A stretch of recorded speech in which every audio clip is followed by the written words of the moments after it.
You ever seen a bird that gave up on being a bird halfway through? Meet the kiwi, New Zealand's answer to the question, what if we just didn't? This little fluff nugget is technically a bird. It's in all the books. Got feathers, has a beak, but flight? Nope. Hollow bones? Nah. Wings? Yes. Technically, but they're so small, even the kiwi doesn't believe in them. It's the only bird whose wings are basically vestigial shoulder shrugs. Let's talk appearance. Imagine someone tried to draw a bird from memory after a night out drinking. Brown, round, with the general vibe of a hairball that gains sentience. It's got nostrils on the tip of its beak, which makes it the only bird on Earth to literally smell its problems before they happen. Evolution, my friends, was clearly on something strong that day. And those eyes? Tiny. Pathetic. Useless. Kiwis can barely see 2 feet ahead, probably for the best, considering what they look like. Instead, they use their hypersensitive beaks to sniff out worms underground. It's like if Sherlock Holmes quit solving crimes to become a professional mud sniffer. Nighttime is when the kiwi shines.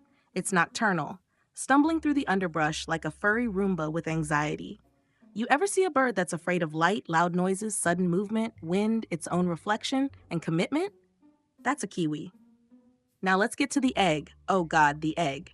Picture this. You're a bird the size of a chicken, and your body decides to create an egg the size of a damn ostrich's lunch. Kiwi eggs take up 25% of the mother's body. That's like a human giving birth to a 4-year-old wearing a backpack. And they do this every year. No therapy. No union. Just vibes. And what does she get for all that effort? A single chick. Sometimes 2, if the universe is feeling generous. These chicks are born fully feathered and ready to walk, but their chances of survival? About as good as a marshmallow at a bonfire. Because here's the horror movie part. New Zealand was once a paradise with no mammals. Kiwis ruled the forest floor like shy little kings. Then humans arrived and said, let's bring rats, cats, ferrets, stoats, basically everything that views kiwi babies as free lunch. Brilliant. Now kiwi chicks have to sneak past a literal gauntlet of murder ferrets just to survive the week. The parents? They don't stick around. Once that egg is out, it's good luck, kid, and off they go. Parenting, kiwi style.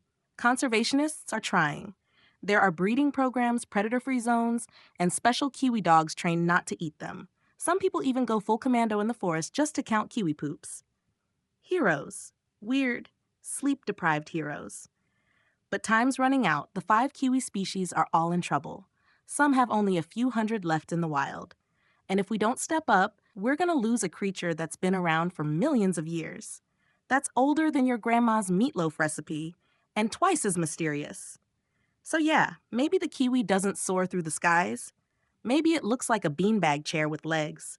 Maybe its only real defense mechanism is hoping you don't see it. But it matters. Because in a world full of flashy peacocks and loud parrots, the kiwi reminds us that weirdness is beautiful, that fragility is worth protecting, and that sometimes evolution gives us a soft, squishy middle finger just to see if we'll love it anyway. Save the kiwi, not because it's majestic, but because it's so deeply not.